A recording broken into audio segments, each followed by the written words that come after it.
Arrancamos, muy buenas noches a todos, bienvenidos a la noche de A24, bienvenidos a MMC, ya estamos arrancando con todo. Vamos a arrancar un poquito con esto que contábamos con Mariana Contartesi, cómo queda el oficialismo en sus internas, después del cierre de listas que dejó heridos. Vamos a contar qué está pasando en Juntos por el Cambio, donde también hoy salió muy fuerte Larreta. Ahora vamos a hablar en un ratito con Rogelio Frigerio, que es candidato a gobernador de Juntos en la provincia de Entre Ríos.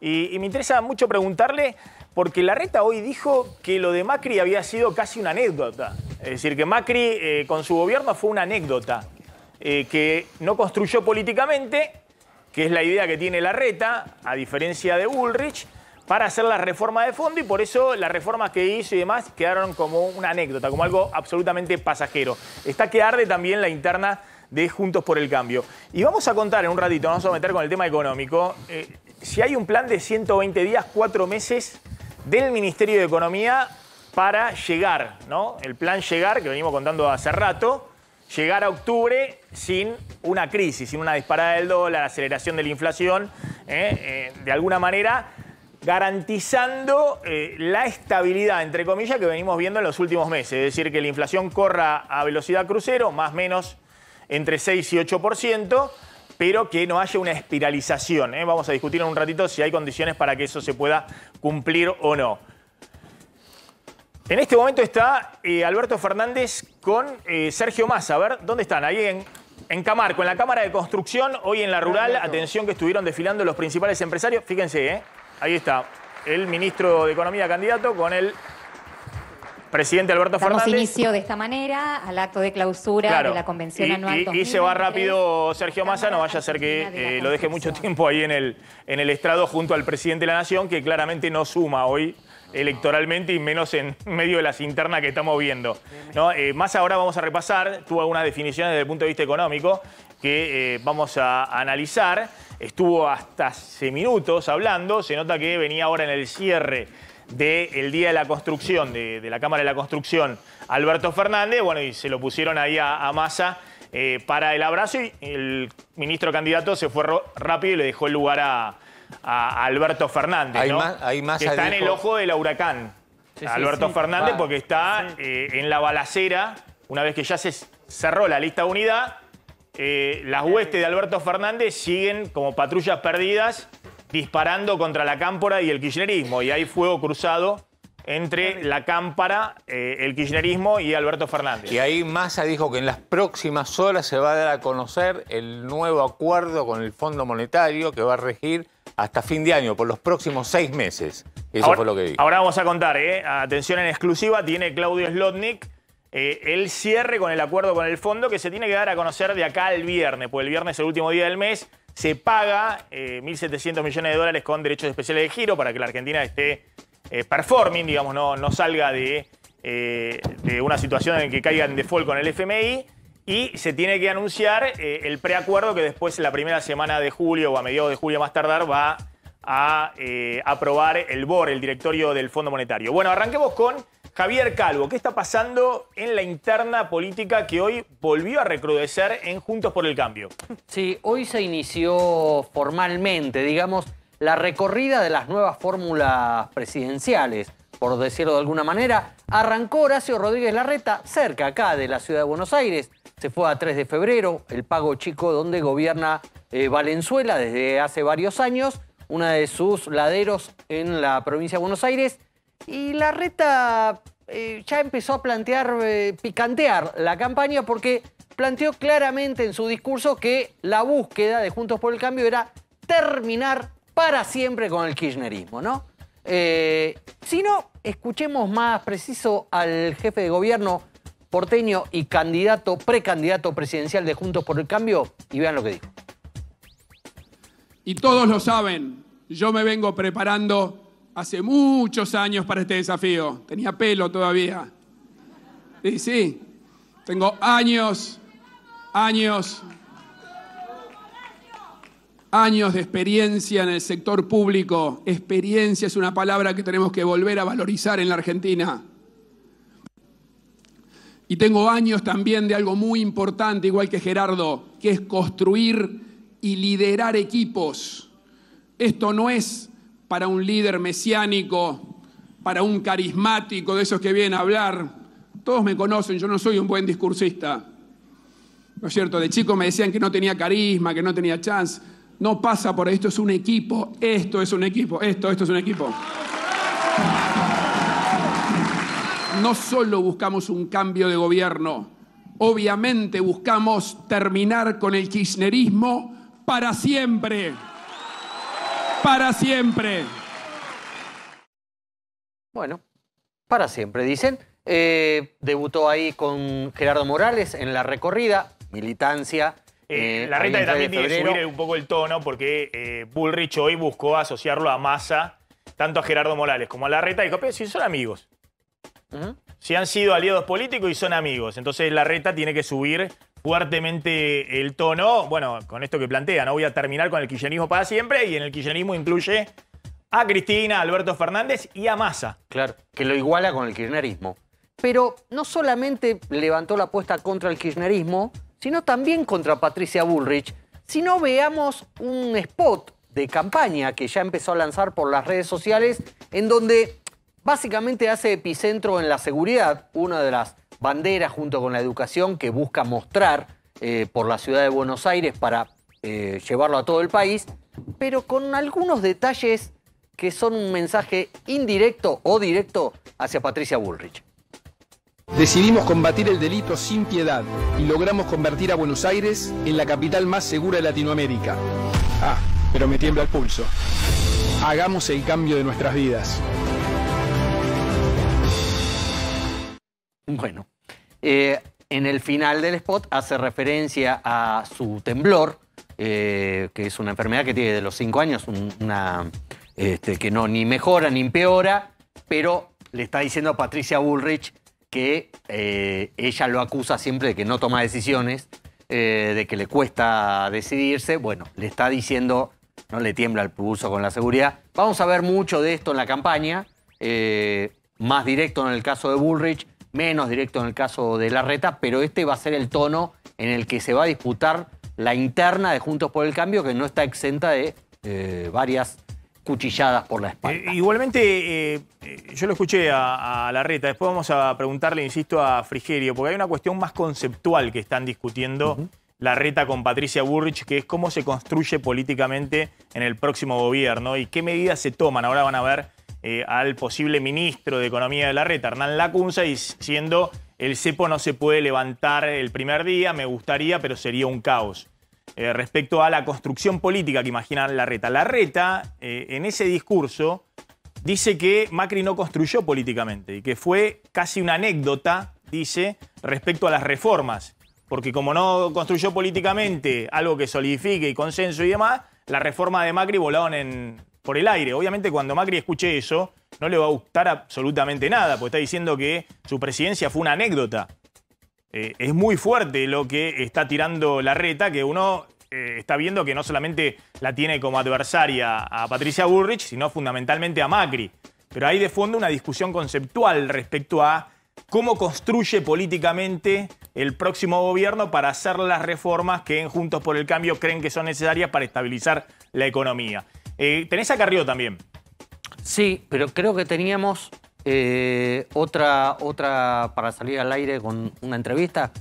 En instantes te lo cuento, sí. Tengo a Carrió, pero en instantes te digo. Bueno, está el jefe de gabinete Agustín Rossi, y candidato a vicepresidente de Unión por la Patria en la fórmula Massa, Agustín Rossi.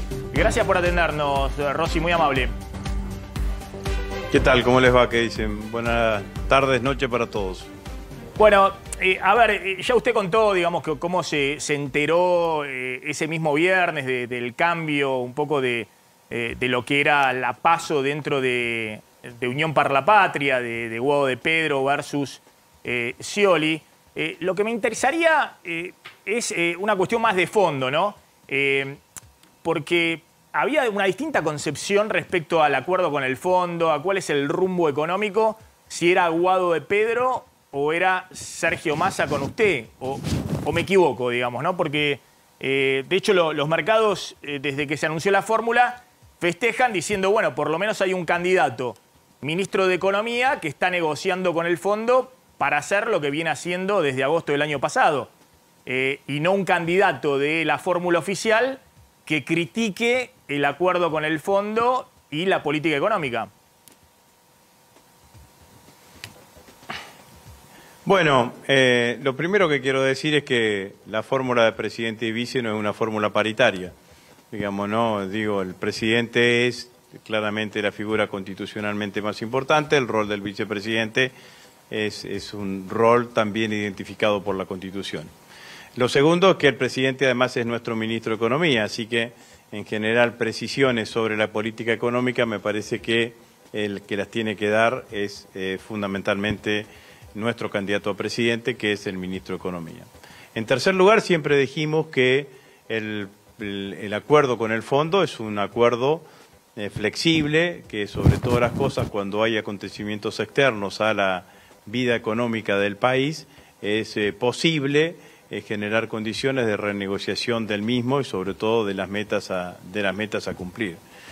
Cuarto punto, el problema de la Argentina de hoy es que tenemos una sequía infernal que nos ha generado un faltante de reservas de 20.000 millones de dólares y eso claramente complica la gestión económica, sobre todo a la hora de tener una mirada muy severa sobre el tipo de cambio. Claramente lo que ha hecho Sergio Massa desde que asumió como ministro de Economía es aplicar una cantidad de soluciones o recetas creativas para recomponer el nivel de reservas que tenemos hoy en la Argentina. El dólar soja 1, el dólar soja 2, ahora el dólar agro, el acuerdo con China, la búsqueda del acuerdo con Brasil, de manera tal de superar esta situación y encontrar un sendero de recuperación genuina de reservas que se va a dar entre noviembre y diciembre de este año a partir de la cosecha fina y durante todo el año que viene, que vamos a tener un año que calculamos en que tenemos reservas entre 20 y 25 mil millones de dólares de balanza comercial favorable durante todo el año que viene. Entonces, nuestra mirada económica tiene que ver fundamentalmente con eso. La verdad que cuando a mí me dicen que el año que viene va a ser un año de sacrificio, cuando implícita, directa o indirectamente plantean una devaluación abrupta, bueno, nosotros estamos en otro escenario. No, está bien, pero la pregunta iba que evidentemente la Unión por la Patria tenía una variedad de propuestas. Y una cosa es lo que opinaba Guado de Pedro, o lo que ha expresado la Cámpora, que se ha opuesto al acuerdo con el fondo, y otra cosa es lo que opina el ministro de Economía, que se ha encargado de cumplir hasta este año con el acuerdo y renegociarlo a partir de este año. Pero bueno, está bien, me imagino que no habrá una discusión en medio de la campaña electoral respecto a la política económica, a eso me refiero. No habrá una discusión de algunos que estén a favor y otros que estén en contra, digamos, sino que eso lo va a liderar el candidato ministro de Economía. Sí, claramente. Si hubo una coincidencia en el espacio durante todo este último tiempo ha sido el apoyo que ha tenido de los distintos sectores que integran Unión por la Patria, anteriormente el Frente de Todos, a la gestión del ministro de Economía, ¿no? Reconocida por todos los sectores. Así que me parece que en ese sentido hay una dirección económica y esa dirección económica es la que encabeza el ministro de Economía. Javier Calvo. Que es nuestro candidato a presidente. Rossi, ¿cómo van a hacer para cicatrizar las heridas expuestas a la que quedó Unión por la Patria después de los cierres de listas, como todas las discusiones en el ex Frente de Todos y en Unión por la Patria son públicas, ¿no? Ante los micrófonos. ¿Cómo hacen? Bueno, mirando hacia adelante, mirando hacia el futuro, nosotros tenemos una responsabilidad, tenemos la responsabilidad de gestionar de acá al 10 de diciembre y una responsabilidad política de construir una fuerza política fuertemente competitiva y tratar de ganar las elecciones, que es lo que vamos a hacer y lo que vamos a poner todo el esfuerzo. Siempre los cierres de listas generan situaciones, es imposible la uniformidad en cuanto a la conformidad. Yo creo que nuestro cierre de lista generó una fórmula de síntesis o una fórmula mayoritaria, si se quiere, o contundentemente o contundentemente mayoritaria. Eso renovó las expectativas de nuestro espacio político, de la potencialidad electoral de nuestro espacio político, y eso es lo que estamos recogiendo. Maxi hablaba recién de la reacción de los mercados. Yo lo que puedo decir es la reacción que encontramos en las distintas provincias argentinas y del conjunto y de gran parte de la sociedad hacia el interior de nuestro espacio político y hacia afuera de nuestro espacio político, que ven que hay un peronismo, una coalición, que es la coalición oficialista, fuertemente competitiva, y me parece que eso ha generado un cambio de clima en la sociedad alrededor de lo que pueden ser las posibilidades electorales de nuestro espacio político. Candelaria. Agustín, ¿usted se siente más cerca de Cristina Fernández de Kirchner o de Alberto Fernández? Porque mucho se dice de cuál era su espacio de pertenencia, se ha especulado en las últimas semanas, y usted tiene una trayectoria histórica dentro del kirchnerismo, pero también tiene una excelente relación con el presidente. Digo, en función de esta tensión que todavía se nota que hay. Cuando se separan los padres. Claro, todavía se nota mucha tensión entre la vicepresidenta y el presidente. ¿Usted dónde se siente más cerca? Usted lo ha descrito claramente. Yo soy un kirchnerista que tiene una relación cercana con el presidente, no podría ser de otra manera porque soy su jefe de gabinete. Ahora, he acompañado el proceso político del kirchnerismo desde sus inicios, desde el 2003. He sido presidente del bloque de Néstor y de Cristina, he sido ministro de Defensa de Cristina, he estado al lado de Cristina durante los 4 años de gobierno macrista. Volví a ser ministro de Defensa y hoy soy el jefe de gabinete del presidente de la Nación y candidato a vicepresidente, pero claramente cuando me definen soy un kirchnerista, no siento una contradicción entre ser kirchnerista y peronista, así que si se quiere le diría que soy un kirchnerista comprometido con el gobierno de Alberto Fernández. Es uno de los pocos que se define por fuera del núcleo duro de Cristina, de la cámpora, que se define, uno de los pocos peronistas que hoy se define como kirchnerista. Si uno hace la encuesta hoy, empezando por el candidato a presidente de Unión por la Patria, y siguiendo por la mayoría de los gobernadores, difícilmente alguno se defina primero como kirchnerista, ¿no? En general todos se van a definir como peronistas. Peronistas somos todos, dirán. Bueno, pero no, yo tampoco siento una contradicción en eso, entre ser kirchnerista y ser peronista. Alguna vez Néstor Kirchner saltó esta discusión y nos dicen kirchneristas porque nos quieren bajar el precio, pero hay muchos dirigentes políticos que se identifican con el proceso político que lideraron Néstor y Cristina, que no son parte de la cámpora, digo, ¿no? Por ejemplo, Jorge Tayana, Daniel Filmus, por nombrar 2 de ellos, que sienten, y diría casi exactamente lo mismo que estoy expresando yo, ¿no? Entonces, Rosy, no es una cosa que me complejice ni hace años que voy a terapia, pero no es uno de los problemas que trato en terapia. Está bien, me imagino. Está bien, pero me imagino, bueno, lo que pasa es que hay un gabinete donde cada uno se define. Hace mucho no se veía, digamos, un gobierno donde cada uno se define por la libre, ¿no? Cada uno tiene su propia persona. Está bueno, el peronismo se ha democratizado en ese sentido, ¿no? Cuando había un liderazgo, se definían todos como kirchneristas cuando estaba Néstor Kirchner. Después empezaron cada uno por su lado. Pero bueno. Lo que yo creo, Maxi, que además es el tema de que somos un gobierno de coalición, ¿no? Claramente. Y me parece que esto también es la primera experiencia del peronismo en el marco de un gobierno de coalición y eso da de alguna manera esa diversidad. Pero bueno, además es cierto que como vos decís, el peronismo permite este tipo de cosas, porque acá te basta con decir soy peronista para ser peronista, digamos. Ahora, ¿no? Nadie te pide. No, además lo que yo planteaba es algo muy impresionante, ¿no? Cuando se plantea el tema del peronismo, porque estamos hablando de que 3 de los candidatos de los partidos más importantes, Massa, Patricia Bullrich, ni qué decir, y el propio Horacio Rodríguez Larreta tienen como fuente el peronismo en sus distintas vertientes, ¿no? El liberalismo, esto, lo otro, pero han transitado en algún momento por el peronismo. Pero hacia adelante, ¿qué es lo que tiene para ofrecer el oficialismo cuando viene con una mochila muy pesada, que es 3 años y medio de gobierno en los cuales hay una mayoría de la sociedad que quiere un cambio? Eso es evidente, ¿no? Por las distintas fórmulas de la oposición, ya sea Milei o Juntos por el Cambio. Es decir, hay una sociedad que está entre cansada y enojada respecto a lo que está sucediendo en la Argentina. ¿Qué es lo que ustedes pueden ofrecer distinto hacia adelante siendo parte de ese gobierno? Bueno, yo creo que nosotros tenemos que decir tres cosas, digamos, ¿no? Fundamentalmente, o tres ejes de debate que yo creo que nosotros tenemos que expresarle a la sociedad argentina. Lo primero que tenemos que decirles es en qué condiciones recibimos el gobierno, porque me parece que lo que hay que admitir es que los ciclos económicos no siempre coinciden con los años de gestión de 4 años de gobierno que prescribe la Constitución Nacional. Y la que hoy es la oposición no nació de un repollo. Tuvieron responsabilidad de gestión hace 3 años y medio atrás. Todos tuvieron responsabilidades políticas, algunos institucionales durante el gobierno de Macri.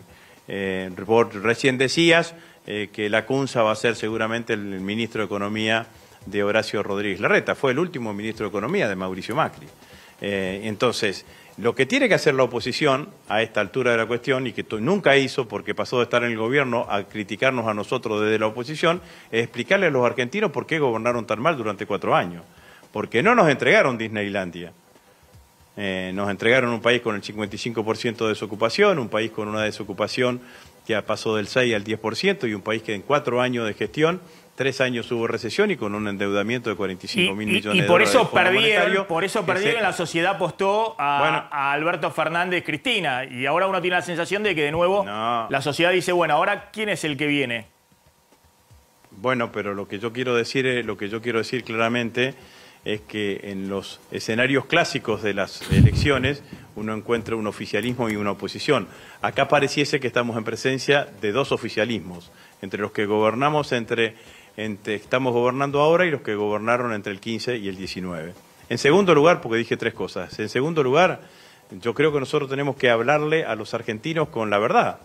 Y la realidad es que no lo ponemos como excusa, asumimos nuestras responsabilidades, pero no se puede, pero necesitamos puntualizar y contextualizar en el marco en el cual se dio la gestión. Tuvimos pandemia, tuvimos una guerra y tenemos una sequía. Y dentro de eso hay una performance de la gestión, que hay elementos que a mí me permiten ser claramente destacados. Más de 115.000 viviendas entregadas, 5.000 obras públicas en ejecución, 3.200 terminadas, 50.000 millones de pesos puestos en infraestructura universitaria, 38.000 millones de pesos puestos en equipamiento hospitalaria, 34.000 millones de pesos puestos en equipamiento en ciencia y tecnología y una cantidad de cosas más. Es cierto, tenemos inflación alta, tenemos pérdida del poder adquisitivo del salario, pero también en eso claramente tenemos una mirada. Y el tercer punto es hablar del futuro. ¿Qué es la Argentina que se imagina la oposición y qué es la Argentina que nos imaginamos nosotros? Y nosotros nos imaginamos una Argentina que empieza a cambiar su ciclo económico, como lo dije recién, antes de finalizar este año. Y el año que viene va a ser un año venturoso para la Argentina.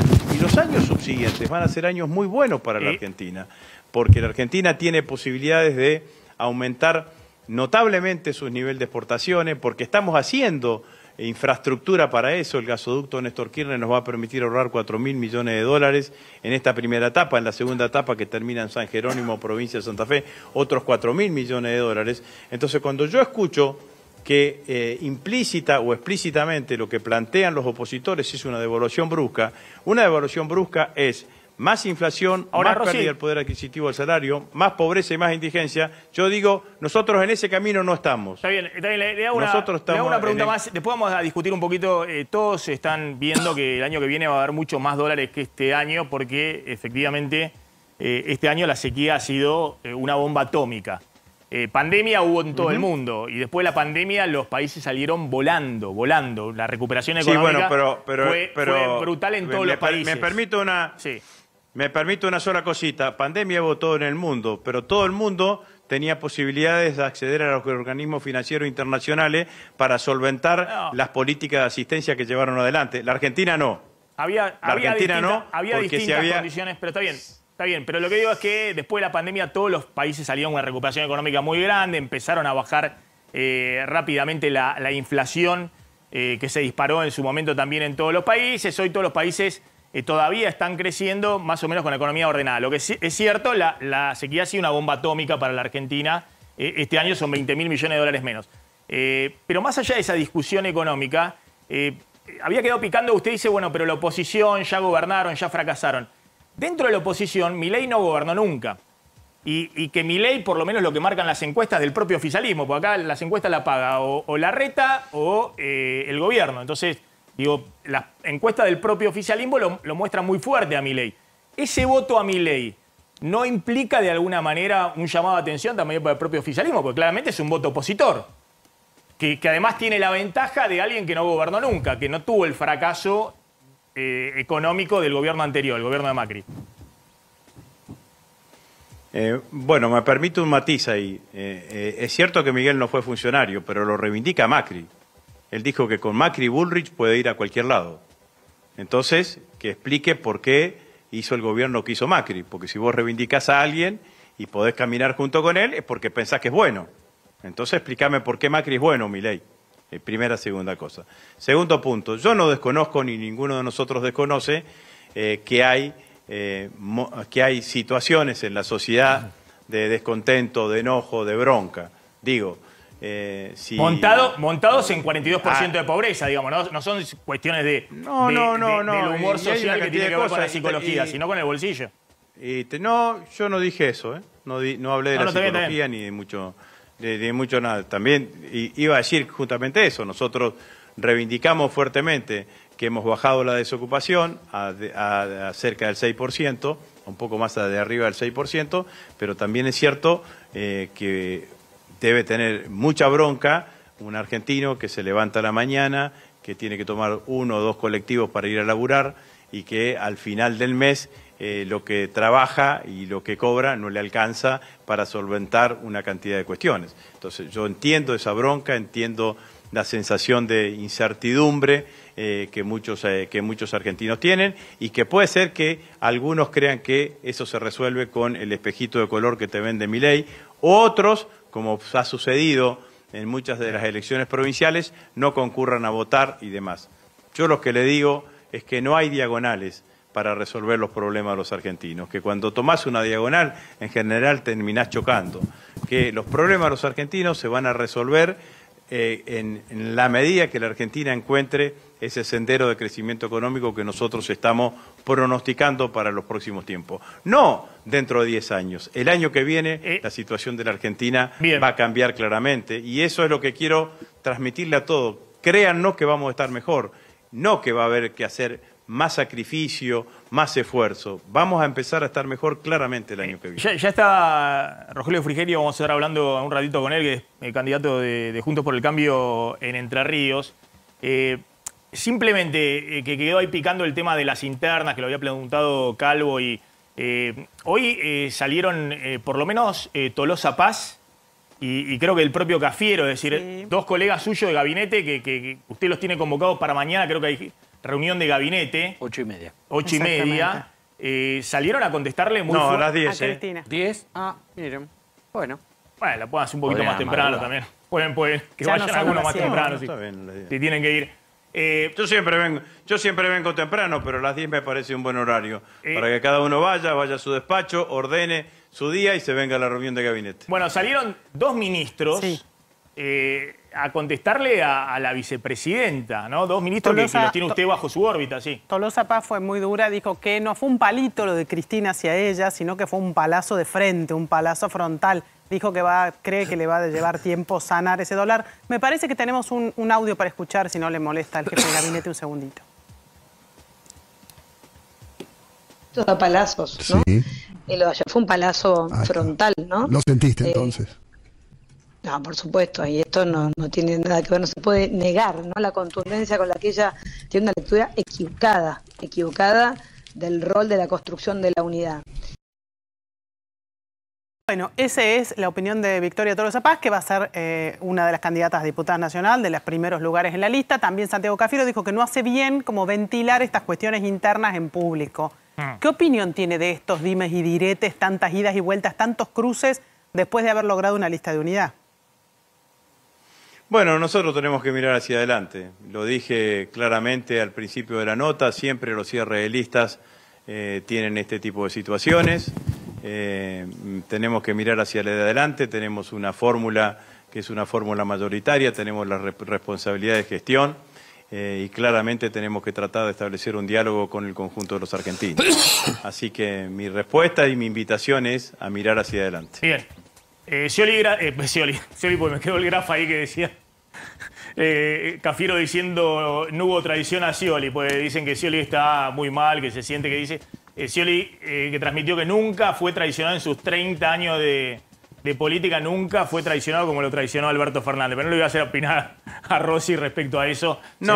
Sí quiero opinar sobre Daniel y sobre Guado de Pedro, que han sido dos compañeros, dos dirigentes muy valiosos y que ellos también posibilitaron con sus actitudes que se genere esta fórmula de síntesis en el frente de todos. Rossi, gracias, muy amable. Vamos a ir al Chaco, ya vamos a hablar con Rogelio Frigerio, pero vamos a ir al Chaco porque, Cecilia, ¿qué está pasando? Está hablando Capetanich en conferencia de prensa, ¿qué novedad hay? En este momento está hablando Capetanich en medio de estas revelaciones también por el caso Cecilia, que nos trajo estos 6 millones de pesos que se encontró en la casa de Locena y que abrió una causa por lavado de dinero, que se está investigando. Lo que quiere saber la fiscal es cómo administraba el dinero que el Estado le daba a Locena y si hay algún tipo, digamos, de negligencia o algún...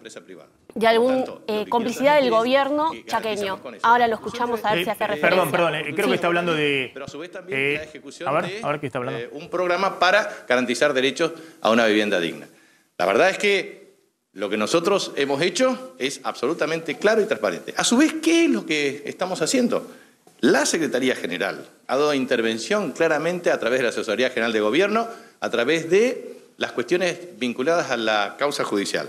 También el IAFEP, que es obviamente el Instituto de Agricultura Familiar y Economía Popular, en donde trabajamos con 6 cadenas de valor. Tercero, el Ministerio de Gobierno y Trabajo a través de las inspecciones de personas jurídicas y Registro Público de Comercio.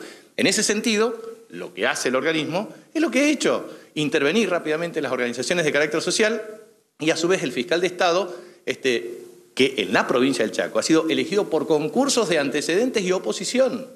Cosa que no ocurre en ninguna otra provincia argentina. Y en consecuencia tiene la autonomía y la independencia para garantizar la salvaguarda de los bienes patrimoniales del Estado. Por lo tanto, no hay ninguna transferencia que no esté debidamente regulada y a su vez perfectamente circunscrita al sistema de rendición de cuentas. Y a su vez quiero decirle lo siguiente.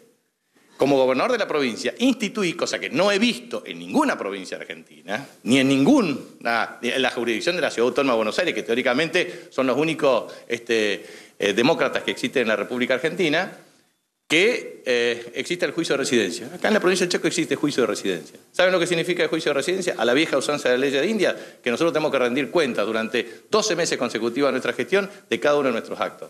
Ante la Cámara de Diputados de la provincia, ante el Tribunal de Cuentas y en el cumplimiento del sistema de objetivos y metas. Por lo tanto, lo que quiero transmitir es que todo el tiempo han intentado plantear feudalismo, corrupción y asociación ilegal con movimientos sociales. Falso, desmentida absoluta de este tipo de cuestiones.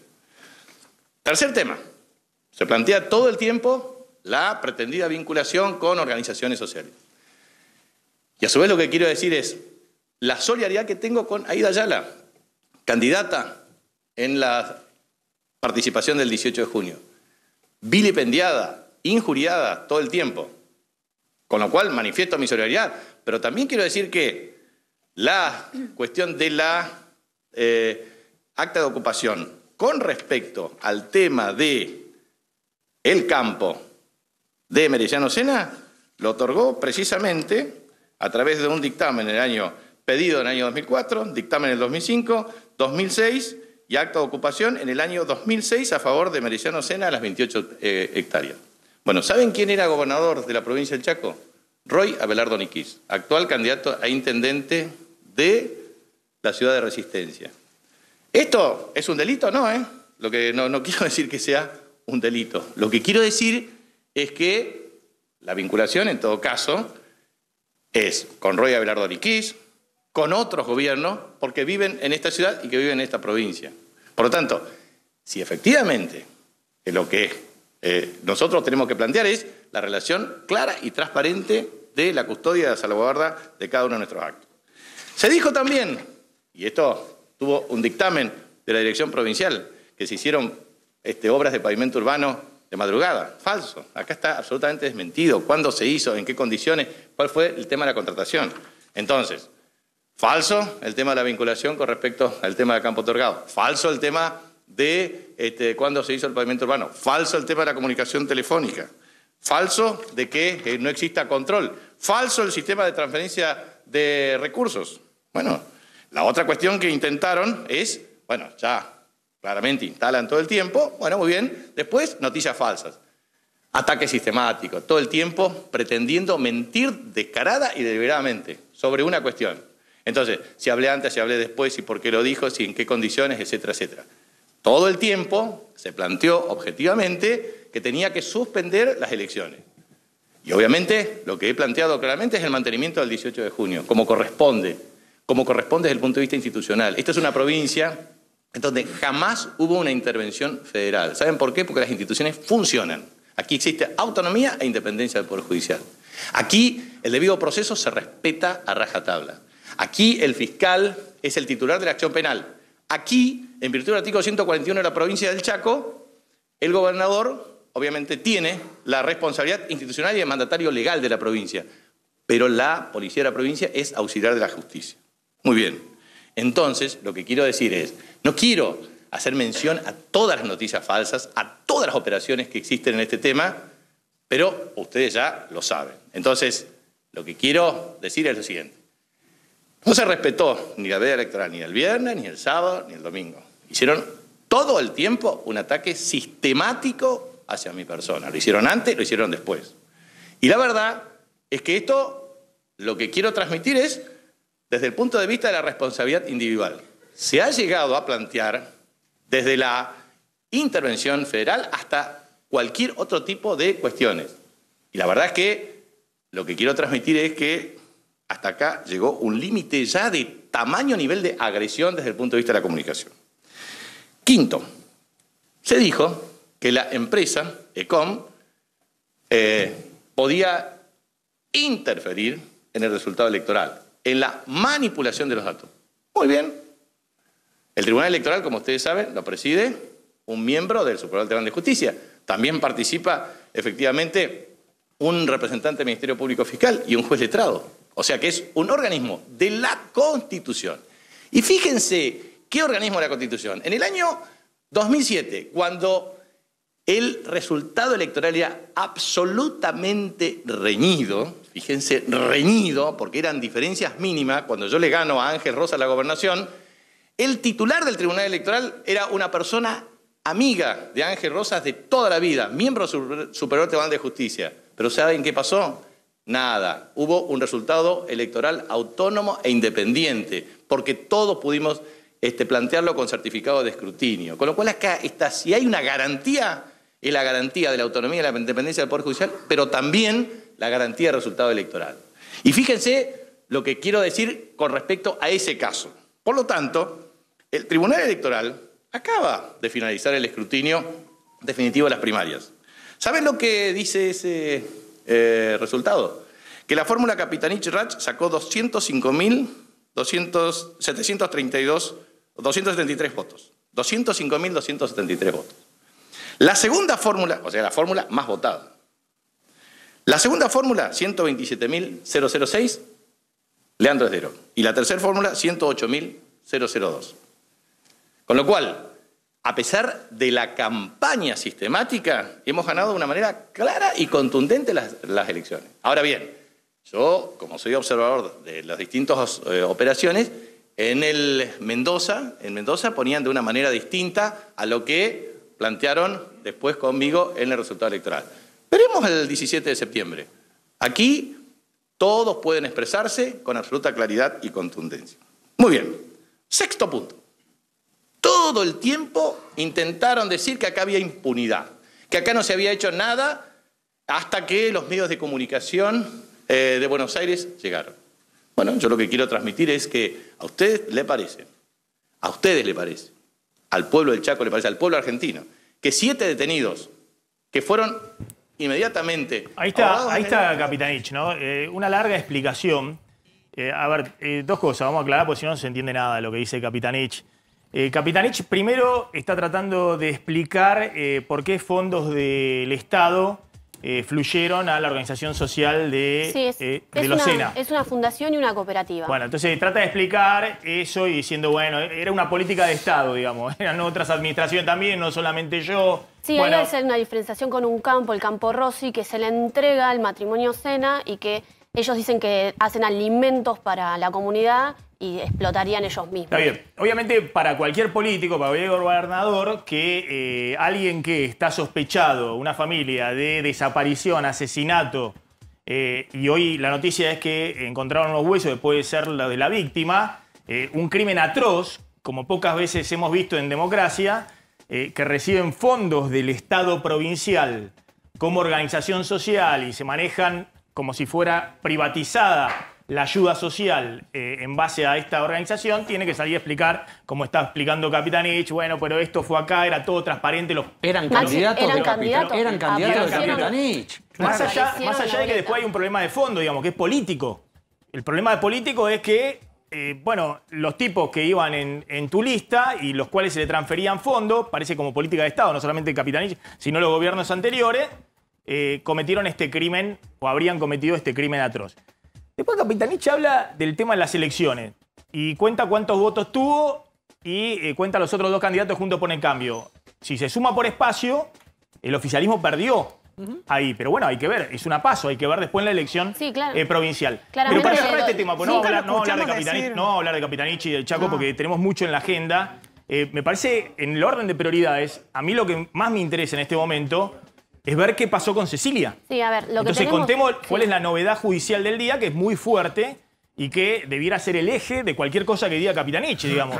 ¿No? La preocupación respecto a la causa judicial. Claro, que no es invento. A ver, lo que hay en la causa es, se encontraron unos huesos triturados y un dije en forma de cruz en el río Tragadero días atrás por la declaración de uno de los detenidos que dijo dónde tiraron bolsas junto a César Sena, el hijo de Emerenciano Sena, y Marcela Acuña, los dirigentes que fueron en la boleta del Frente Chaqueño, en las PASO.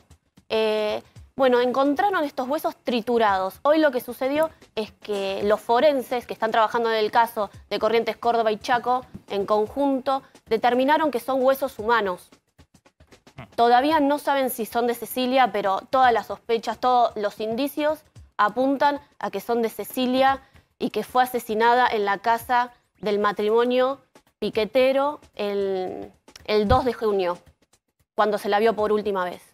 Bien, tenemos mucha información, ya vamos a hablar de economía, ya vamos a hablar con Facundo Nejansky de las encuestas, de qué está pasando en los mercados con Leandro Sicarelli, le dicen el zar de las finanzas, digamos, tiene un podcast respecto a las finanzas, ahí hay toda esta nueva onda de gente muy joven volcada a la finanza y vamos a hablar con Rogelio Frigerio. Dame un dato respecto a la inflación. Bueno, el gobierno, el equipo económico tiene el dato que en las últimas 4 semanas la inflación fue del 6,6% y en base a esto proyectan que el mes de junio, que está cerrando obviamente en los próximos días, antes del fin de semana, la inflación de junio puede ubicarse por debajo del 7%, lo cual sería toda una novedad, hablaría de una confirmación de la desaceleración inflacionaria que tocó un pico allá por abril con el 8,4%, en mayo al 7,8% y ahora la expectativa que cuanto mucho llegue al 7%, pero reitero, la expectativa en base del equipo económico,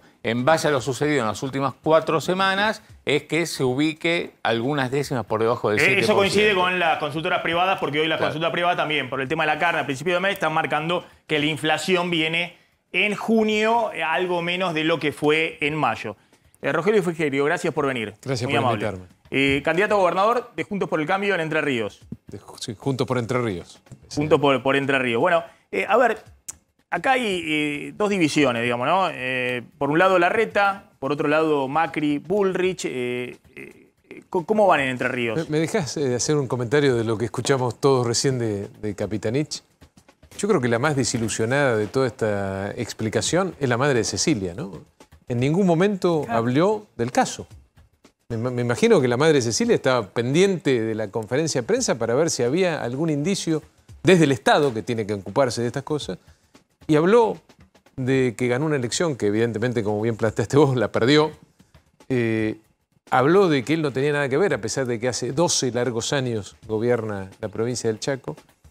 Y esto es el kirchnerismo, digo. El kirchnerismo que ha colonizado el Estado, que ha duplicado prácticamente la cantidad de empleados públicos a nivel nacional y provincial, pero que además ha creado una estructura del Estado paralela, parecida a la de Milagro Sala en Jujuy.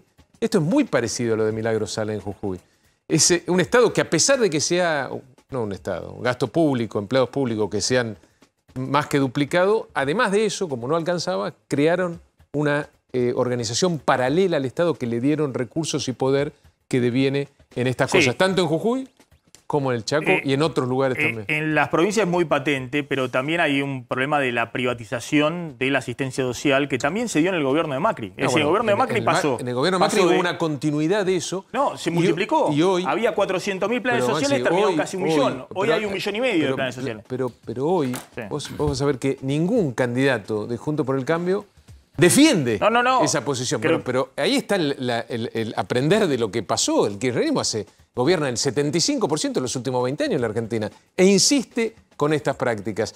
Si vos pasaste por el gobierno y te das cuenta que algo no funciona, tenés que plantearle a la sociedad algo distinto. Por eso hoy vemos que el jefe de gabinete de este gobierno, el peor gobierno para muchos de la historia, por lo menos de la democracia, y el ministro de Economía, la continuidad de este peor gobierno de la historia de la Argentina, no plantean nada distinto. Digo, si tienen 6 meses por delante, que muestren en estos 6 meses lo que le quieren plantear a la sociedad que va a ocurrir en los próximos 4 años. No es que por magia, como lo escuchaba decir el jefe de gabinete, a partir del 10 de diciembre la cosa va a mejorar. Y es mentira que la sociedad no va a tener que seguir esforzándose, pues yo lo escuchaba al jefe de gabinete. La sociedad se va a tener que seguir esforzando. Lo que tiene que hacer el próximo gobierno es lograr que ese esfuerzo ahora sí valga la pena. Bueno, porque la sociedad se viene esforzando desde hace muchísimos años sin que valga la pena. La sociedad o el sector privado van 5 años consecutivos de caída del salario real. Por eso te digo, el esfuerzo el salario informal cayó 40% en los últimos 5 años, últimos 2 de Macri y 3 años. Y el empleo privado no crece desde hace por lo menos una década. Eso es un problema serio de la Argentina, pero lo que no podemos decirle a la sociedad es que vamos a solucionar esos problemas con las mismas recetas que nos llevaron a esta situación. Hoy la Argentina, vos hablabas de la inflación, bajará 6 décimas, 7 décimas, subirá 5 décimas. Es la inflación más alta del mundo, superemos a Venezuela en la inflación.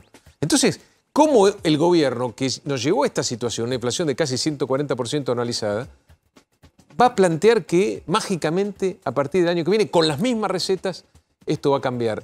Si queremos que las cosas cambien en la Argentina, tenés que hacer todo diametralmente opuesto a cómo se viene haciendo. A ver, ¿usted está con Bullrich o con Larreta? Yo estoy con Juntos por el Cambio. Yo creo que tenemos 2 candidatos que tienen muchas cosas para ofrecer, que han planteado muchas cosas distintas respecto a lo que nos tocó en nuestro gobierno, que han aprendido los 2, uno desde la visión del gobierno de la ciudad y Patricia conmigo participando en el gabinete. Y que tienen experiencia, que tienen llegada a la gente. Es decir, ahí no tiene una definición, pero hay una discusión. Bueno, yo llevo en Entre Ríos a las 2 boletas y además hemos logrado que haya unidad en términos de la lista de diputados, porque yo creo profundamente que nos tenemos que poner de acuerdo los políticos, porque la gente está esperando de eso de nosotros. A mí me paran en la calle y me dice, decirle que no se peleen, decirle que no se peleen. Bueno, en Entre Ríos logramos tener una lista con los 2 candidatos a presidente y una única lista de candidatos a diputado nacional. Hay una diferencia conceptual muy evidente. Yo digo, obviamente después del 13 de agosto, cualquiera sea el que gane, Patricia Bullrich o Larreta, me imagino que tratarán de atraer al otro, porque si no, no tienen chance en la elección en octubre, digamos, ¿no? De subirlo al carro. Pero hay una diferencia conceptual respecto a qué hacer a partir de diciembre. Hoy Larreta dejó bien claro que él cree que hay que construir políticamente. Y dijo palabras más, palabras menos, que lo de Macri en el gobierno había sido una anécdota porque no construyó políticamente reformas que puedan ser consensuadas y perdurar en el tiempo. ¿Usted coincide con esa visión? Bueno, yo creo que lo hemos hablado más de una oportunidad. Por eso le pregunto, usted era el ministro del Interior Nosotros fuimos, el gobierno de Macri fue el gobierno más débil del último siglo de la Argentina. Teníamos 1/3 de los diputados y 1/5 de los senadores. Hicimos enormes esfuerzos, casi artesanales, te diría, para generar gobernabilidad y poder sacar muchas leyes. no alcanzó para las reformas estructurales que necesita la Argentina. Yo creo que tendríamos que haber ido a un esquema... Pero usted los conoce a todos estos gobernadores, a todos los conoce. Lo conoce a Capitanich, lo conoce a Uñac, ha hablado con ellos muchísimas más veces de la que he hablado yo o cualquier otra persona por su rol de ministro de Interior. Es más, lo conoce aparte de la década del 90 también, cuando era secretario de Programación en el gobierno de Menem. Hay que construir, Juntos por el Cambio tiene que construir con parte del peronismo gobernabilidad después de diciembre. Bueno, yo creo que siempre hace falta construir gobernabilidad y tratar de tener las mayorías lo más amplias posibles para llevar a cabo estas reformas estructurales que además tienen que perdurar en el tiempo, cosa que en la Argentina siempre falla en ese tema. Por supuesto que hay sectores con los que no podés ni siquiera dialogar ya a esta altura, ¿no? Con los que nunca te vas a poner de acuerdo. Digo, el kirchnerismo, los funcionarios que plantean estas cosas, que no respetan la división de poderes, que no aprenden de los errores, que insisten con las mismas recetas que nos llevaron al fracaso. Es casi, te diría, una pérdida de tiempo. Pero hay un sector de la oposición que no necesariamente está incluido en Juntos por el Cambio, que yo creo que con el cual hay que hablar y hay que lograr esas mayorías amplias que necesita la Argentina. En el caso de Entre Ríos, nosotros logramos una coalición muy amplia. Tenemos 30 partidos, espacios políticos conformando Juntos por Entre Ríos, que vienen desde el liberalismo hasta el socialismo. ¿Sabes por qué? Pasando obviamente por el radicalismo, el PRO, el desarrollismo. Y Milei diría porque en realidad son socialistas, porque son todos socialistas, por eso ponen todo adentro. Porque yo creo que la Argentina está en una etapa preideológica. Cuando vos tenés 50% de pobres en un país, cuando el 60% de tu infancia o tu juventud está en la pobreza, las cosas que tenés que hacer no están vinculadas con la ideología, están vinculadas con el sentido común, o deberían estar vinculadas con el sentido común. La última de Javier Calvo. Sí, ¿a quién vas a votar el 13 de agosto para presidente? No. ¿Sabes por qué no lo voy a decir? Porque me parece que lo que tenemos que mostrar desde Juntos por el Cambio, Juntos por Este Río en este caso, es precisamente en qué estamos de acuerdo, en qué coincidimos, no en qué nos diferenciamos. Nosotros, en las dos opciones que tenemos a presidente, tenemos los mismos valores y deberíamos tener también las mismas ideas. Y las diferencias deberían ser de matices o de formas o de esquemas de cómo administrar el poder. Pero la sociedad está esperando de nosotros una actitud de unidad. Es decir, lo que se viene es un desafío tremendamente complejo, quizá más complejo que el del 2015. Y tenemos que estar más unidos que antes. Y de nuevo, la gente me pide en la calle, por favor, decirle que no se peleen. Y yo creo que abonar precisamente a la diferenciación es abonar a algo que la gente no nos está pidiendo. La gente nos está pidiendo unidad, que cada uno vote al que quiera. Pero lo importante acá es tener una alternativa para la sociedad que sea creíble y que la gente entienda y tenga claro que después del 13 de agosto vamos a estar todos juntos tratando de conseguir esta transformación que necesita la Argentina. Frigerio, gracias. Gracias. Muy amable como siempre. Vamos a hablar un poquito de economía. Hay 120 días hasta fines de octubre, hasta las elecciones de octubre, la elección general. ¿Cuáles son los puntos de lo que venimos contando siempre del plan llegar? Ahora en el oficialismo algunos plantearán el plan ganar. Llamémoslo el plan llegar, que es la aspiración inicial que tiene desde el primer momento el oficialismo. Y me parece que parte de la definición del candidato ministro de Economía es que en la dinámica muy caótica de este gobierno, bueno, el actual equipo económico es el que tiene un plan para llegar. Después no había otra cosa, otra alternativa plan B ni del lado de Alberto Fernández ni del lado de Cristina.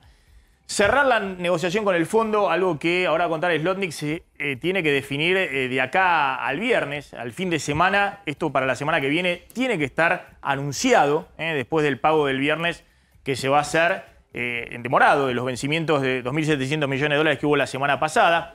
Continuar con el crawling PEC, es decir, con las mini devaluaciones diarias y evitar un salto del tipo de cambio oficial brusco, como viene presionando hace rato el Fondo Monetario. Esto es lo que no va a hacer el gobierno, yo creo que hasta fines de octubre, seguro hasta el 13 de agosto, porque eso significaría subir un escalón en la inflación, irte a 12, 15% de inflación mensual, y obviamente ningún gobierno lo va a hacer en medio de una campaña electoral. Para esto tiene el cepo, que se abre y se cierra permanentemente, y los yuanes.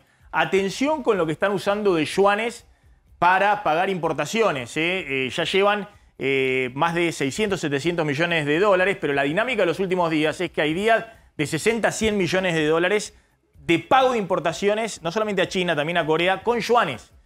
Y hay 10.000 millones de dólares del préstamo de China que se van a usar seguramente en los próximos meses para liberar dólares.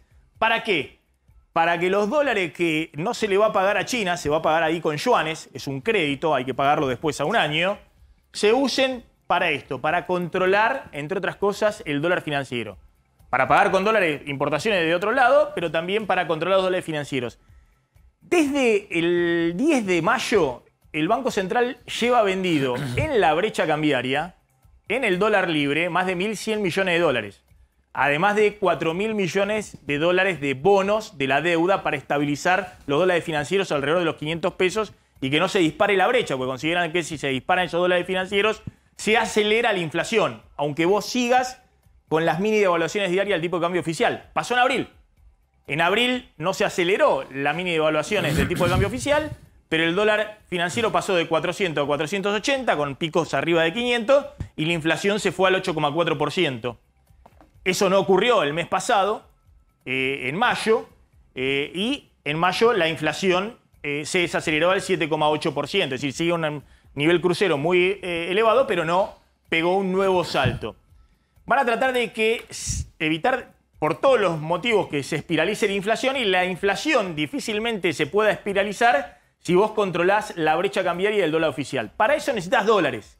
Y hay un gran interrogante si el FMI, además de los yuanes con China, de lo que aportan algunos organismos internacionales, va a aportar algún dólar adicional o no. Ahora le va a contar Claudio Slotnick, algo que tiene que develar en los próximos días.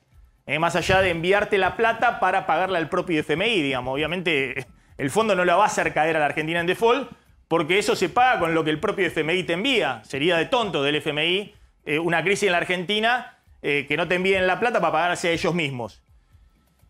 Finalmente, hay un punto muy fuerte, que es el que sostiene el nivel de actividad, el empleo y cierto humor social. Es decir, estos niveles de inflación del 120% anual son niveles de inflación que están dando las encuestas como están, 2/3 de la sociedad muy enojada con el gobierno y mostrando un rechazo, pero no es una situación intolerable mientras haya empleo y nivel de actividad. Por eso es muy difícil mantener la economía en el nivel de actividad que hubo en el último año. De hecho, se viene desacelerando, pero el objetivo va a ser evitar una caída fuerte del nivel de actividad, que la recesión que va a haber este año, de caída del PBI de 3-4%, sea el impacto de la sequía sobre el campo, que te tira 3 puntos para abajo el PBI, pero que no haya una caída adicional en el resto de los sectores. En todo caso, un enfriamiento, como estamos viendo, que es inexorable, es inevitable cuando la inflación está corriendo muy por arriba de los salarios y cuando las tasas de interés están volando al 200-300%, es inevitable que el consumo en algún momento se enfríe. Igualmente, hay un fenómeno extraño, que es que todo el mundo que tiene pesitos, no es extraño con esta inflación, los gasta. Como no hay posibilidad de comprarse a largo plazo, los gasta en el corto plazo, y eso de alguna manera sostiene algunos sectores con nivel de actividad, y hay otros que usan los dólares de la brecha, y hay una sociedad segmentada. En este contexto, vamos a discutir qué viene para los próximos meses.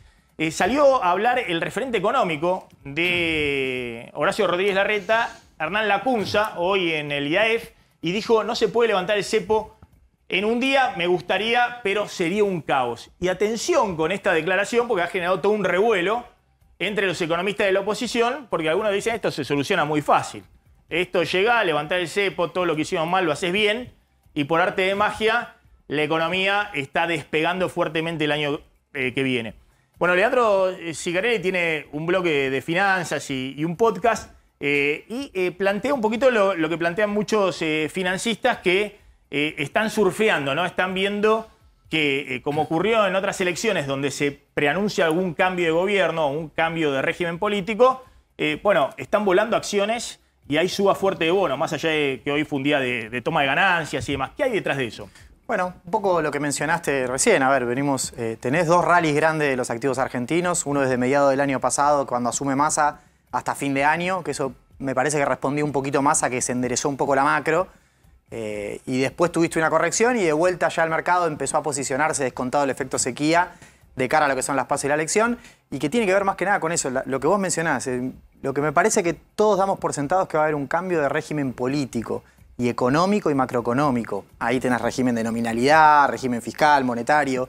Después, ¿quién encabece políticamente ese cambio? Me parece que pasa a segundo plano. Digamos, si es Massa, es Bullrich, es Larreta. Creo que el mercado en algún punto sabe que tiene 3 candidatos que pueden llegar a hacer las cosas que el mercado cree que hay que hacer.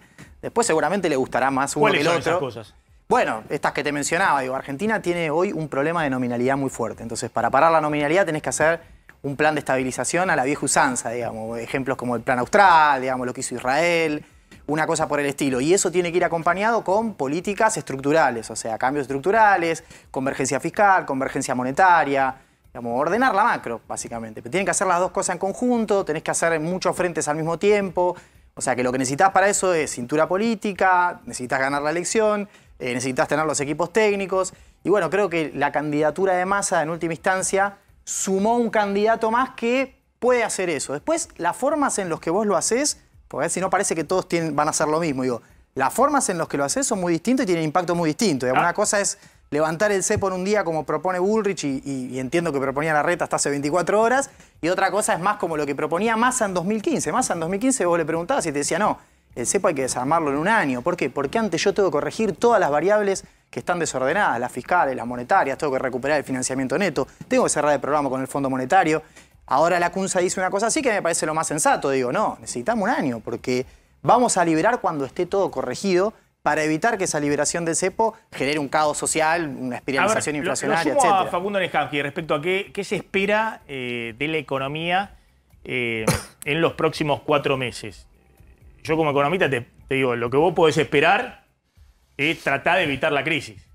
Es decir, que la cosa siga más o menos así, que se te enfríe un poquito, que la inflación, bueno, un mes se te enfría un poquito, otro mes puede un poquito más alto, pero que siga en este régimen y que no se te dispare el dólar por arriba de los precios. Eso como economista. Ahora, ¿qué es lo que está esperando la sociedad que el gobierno o el frente político del oficialismo pone al ministro de Economía como candidato? No, a ver, me parece que la sociedad lo que espera siempre es tranquilidad, ¿no? Que no haya sobresaltos. Un año electoral, vos te acordás, nosotros yo vine muchas veces a este programa durante el 2019, que era un año electoral, y era un samba la economía, un samba en términos del movimiento del tipo de cambio, el aumento de la inflación y demás. Entonces, en un año electoral la sociedad espera que eso no suceda. Entonces, la suerte del gobierno, y muchas veces lo dijimos, las chances del oficialismo en parte se juegan, si bien las condiciones son las más adversas para un candidato en un gobierno que no ha podido lograr controlar la inflación, que no ha podido lograr resolver problemas estructurales de la economía, pero parte de sus chances, como todos sabemos, se juegan sobre el final y sobre la sensación que la sociedad tiene sobre el final, sobre cómo se manejó la economía, se juegan en parte a que el año por lo menos sea estable. La economía no va a pasar a crecer a tasas chinas, no se va a resolver el problema del centro cambiario. 140% de inflación en el año. Estable es que no estemos peor que como estamos ahora. Estable es que el dólar no tenga sobresaltos bruscos. Estable es que no haya devaluación. Estable es que aparezca el financiamiento del Fondo Monetario Internacional. Estable es que la inflación esté como está o baje un poquito. Pero si la inflación sigue pegando saltos bruscos, si el dólar no se puede controlar, si el fondo dice no hay financiamiento, si pasan esas cosas, bueno, el gobierno va a estar en una situación muy compleja para enfrentar el año electoral. Lo sumo a Slondi, que porque hablamos de la CUNSA y también habló Melconian, el otro referente de Juntos por el Cambio en términos económicos. Y dio definiciones. Dijo hoy Melconian, ahí en la Fundación Mediterránea, el titular de la Fundación Mediterránea, estudiamos poner en marcha un plan bimonetario. Esa es la definición, en sintonía con lo que viene diciendo Patricia Bullrich. Melconian no dice si él está hoy más cerca de Bullrich que de Larreta, pero claramente esta propuesta económica es la que recogió en su momento Bullrich, quien sí dijo que tomaba a Melconian como uno de sus referentes económicos. También mencionó en referencia a esto, dice hay que modificar el Código Civil y permitir que los contratos se celebren con cualquier moneda. Dice, Melconian dijo, no sea cosa que venga un juez y justamente mete un amparo, no permite hacer transacciones en dólares. Está bien, pero igualmente no sé si dijo eso como eje de su conferencia, porque Melconian es el que viene diciendo todo el tiempo que tiene que hacer el ajuste fiscal, la 28 reforma, el plan integral, y ahora habló de eso, que sería un poco de la frutilla del postre, digamos, algo totalmente intrascendente en términos de... como si vos resolvieras todo con una ley, digamos, si fuera tan fácil... No, el contexto fue la presentación de 70 economistas que van a presentarle a quien sea el próximo presidente un plan económico mucho más amplio que este. Me parece que los economistas tienen un problema para subirse a la campaña, que es que tienen que transmitirle a la sociedad una receta simple. Y ahí les ganó Milei cuando dice vamos a la dolarización. Porque es una palabra. Después, ¿cómo lo hace? Bueno, pero mirá, no tengo reserva, que lo dijo hoy la Munza. Hoy la Munza dijo, se necesitan 35.000 millones de dólares. No lo tenés, es un paso al abismo. Ahora, cuando los economistas empiezan a explicar eso, la gente se aburre y dice, bueno, no, escúchame, contámela más fácil. Maxi, no, y además hay una brecha entre lo que espera el mercado sobre lo que tienen que hacer los próximos presidentes, quién sea el próximo presidente, y lo que espera la sociedad. Y eso es un peligro para cualquier gobierno. El gobierno próximo que asuma, ninguno va a ganar con el 55% de los votos, ¿no? ¿Estamos de acuerdo? Que van a ser gobiernos que van a tener que ir construyendo su legitimidad en un proceso electoral que tiene 3 momentos. Paso, elecciones generales y después un balotaje. Entonces, un gobierno que va a tener ciertas debilidades. Y yo entiendo que las expectativas del mercado son que es un gobierno que llega, que hace un plan de estabilización, y ese plan de estabilización siempre esconde detrás la palabra ajuste. Ahora la pregunta es, ¿la sociedad también cree eso? Claro. Todos quieren que haga el ajuste, pero no con ellos, no, claro, sino con el otro. Todos quieren ser el cirujano, nadie quiere ser el paciente. Lo cierro con Sicarelli. A ver, ¿qué se puede esperar los próximos meses en términos de orientación? Yo decía, este es un gobierno, pocas veces hemos visto un gobierno que se autodestruya, digamos. Que tenga un ministro de Economía que lo bombardea la vicepresidenta, que cuando vuelve ese ministro de Economía prueben con uno, después con otro. Bueno, lo hemos visto en el periodo de Massa, que ha habido un apoyo evidentemente directo de la vicepresidenta. Básicamente porque desde entonces no hablo nunca más de nada de la política económica. Pero ahora con Massa candidato, evidentemente ese es el rumbo. Digamos, sí. Evidentemente ya no hay más discusión. Digamos, el gobierno que empezó levantando la bandera de hacer cualquier cosa, termina con un ministro de Economía y dicen, bueno, esta es la orientación. ¿Eso de alguna manera mejora la expectativa hacia adelante? Sí. ¿Le sirve a todos? Sí, consolida. Tener un ministro que pueda tomar decisiones y que no tenga que andar consultando 20 veces y dando vueltas, digo... fíjate que, no sé, por ejemplo, negociaciones con el Fondo Monetario, que con Guzmán tardaron 2 años y 3 meses, estuvimos al borde del default, filmamos con reservas netas casi negativas. Massa lo hizo en esos 4 meses, le hizo que le hagan 2 revisiones en una misma revisión, algo que era impensado. Le pidió los cambios de las metas, los consiguió todos, destrabó la CAF, el BID. No, cambió la gestión, digamos, pero para adelante lo que se espera es, me parecía divertido las cosas que vos punteabas recién, como el plan de los 120 días. Primero que son 45 días, porque hay que llegar a la PASO primero. Yo lo primero que diría es, muchachos, enfilen primero a la PASO, porque después del resultado de la PASO va a ser otro partido, depende de cómo salga. Y después que, claro, eso que vos narrabas ahí es tal cual lo que me imagino que quiere Massa. Digamos, una brecha más o menos controlada, un crawling P que va al 6-7% mensual, dependiendo de la inflación, que no te explote, una economía que no se enfríe. El camino para lograr todo eso es muy fino.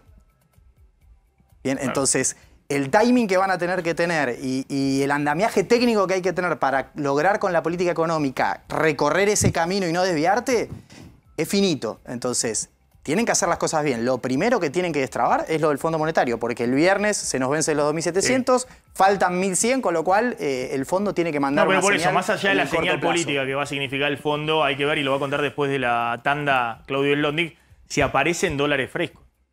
Que eso es lo que puede aliviar o complicar el camino de los próximos 45 días.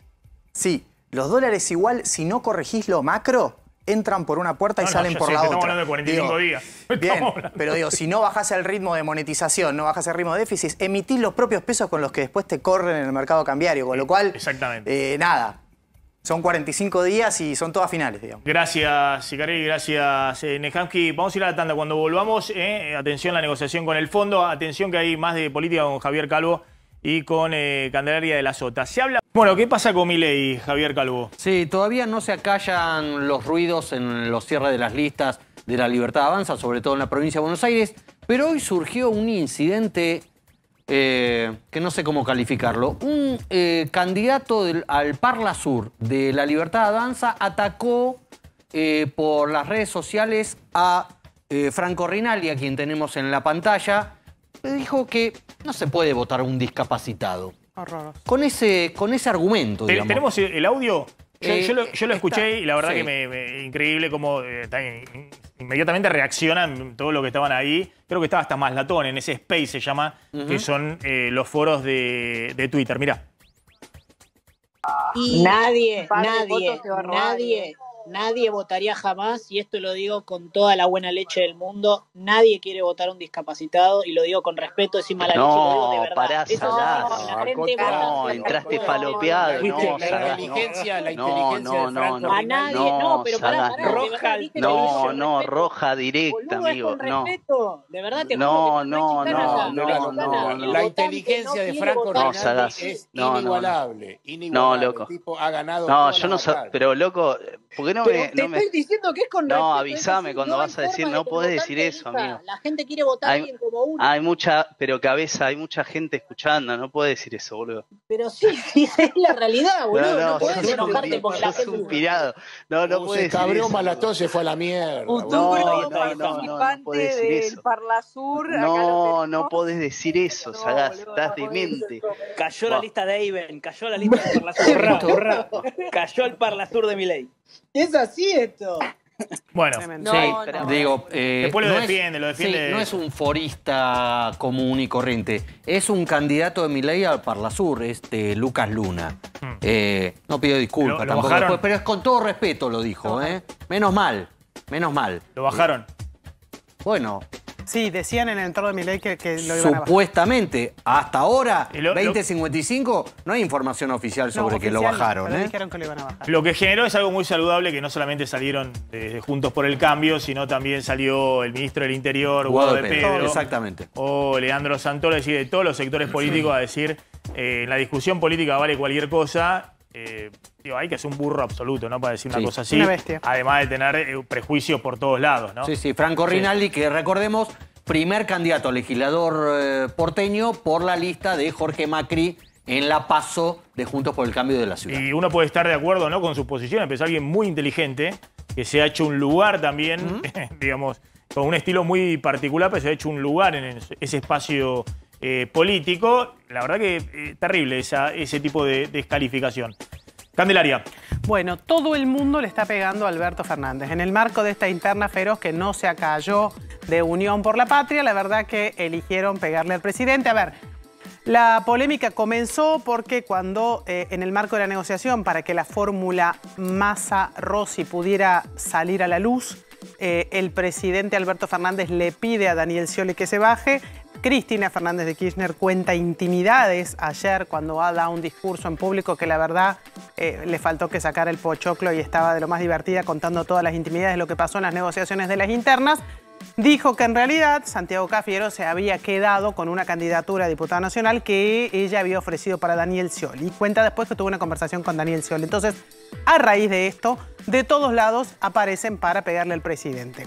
Uno de los primeros que sale a decir una frase muy dura contra el presidente, no es la primera vez que lo hace, es Sergio Berni, que va a ser candidato, mantiene su cercanía con Axel Kicillof, va a ser candidato a legislador provincial por Unión por la Patria por la provincia de Buenos Aires y dijo: ¿qué se puede esperar de un burro más que una patada? Se refería al presidente, no es la primera vez que Berni tiene estas consideraciones con el presidente sin ningún respeto por la figura presidencial, pero bueno, esto en el marco de la interna. Y después, dirigente del ESMATA... La verdad que venimos diciendo siempre, ¿no? La investidura presidencial. Claro. Ahora, si no la respeta el propio partido oficialista, es ministro. En absoluto. En absoluto. Esto es lo que ha pasado con este gobierno del peronismo, que es algo absolutamente anómalo, que siempre el peronismo tenía un liderazgo. Con Kirchner, con Menem, con Duhalde había un liderazgo, era impensable. Y una falta de organicidad que nunca había tenido. Un dirigente del peronismo de fuste, además, siendo funcionario del gobierno de Kicillof, le diga burro directamente al presidente. Pero le ha dicho cualquier cosa, también le ha dicho borracho, le ha dicho... Sí. Además, también salió a hablar el dirigente de ESMATA, Francisco Paco Manrique, que también es candidato a diputado nacional de los primeros lugares, tercer lugar si no me equivoco, en la lista de diputados nacionales por la provincia de Buenos Aires de Unión por la Patria, y dijo, de nuevo, también dirigiéndose al presidente, no era el momento para hacerse el democrático, por esta insistencia de Alberto Fernández de que hubiera pasado, y además dijo, tenemos que replantearnos en el peronismo, porque el presidente de la Nación no puede ser más al mismo tiempo el presidente del Partido Justicialista. De todo, la verdad, de todo, y todos se animaron a pegarle a Alberto Fernández, que recién, hace minutitos, lo abrazó Sergio Massa y dijo, están frente al futuro presidente de los argentinos. Bien, nos estamos retirando, ya está llegando Tribut al aire de A24. Hoy vendió el Banco Central 123 millones de dólares, pero de los cuales 90 millones, el equivalente a 90 millones de dólares, fueron en yuanes, justamente para pagar importaciones de China. Claro, pues se contabilizan como si fueran claro, dólares. Sí, sí. Se quedan con Tribut, nos encontramos mañana 19:30. Chau, chau, pásenla bien.